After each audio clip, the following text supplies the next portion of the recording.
Can you split a line perfectly in half without measuring? Today, learn two powerful compass constructions.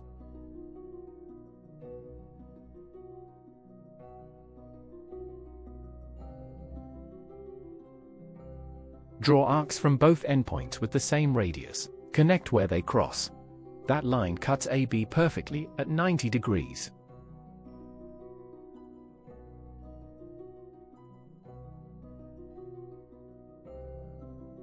For an angle bisector, arc from the vertex, then arc from each arm.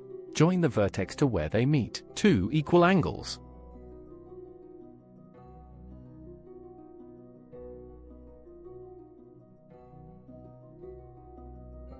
Common mistake: changing your compass width between arcs.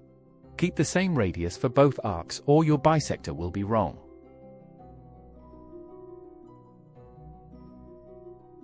Remember, same compass, same arcs, perfect split. Perpendicular bisector for lines, angle bisector for angles. Subscribe to Ovasaabi for more lessons. Visit ovasaabi.com.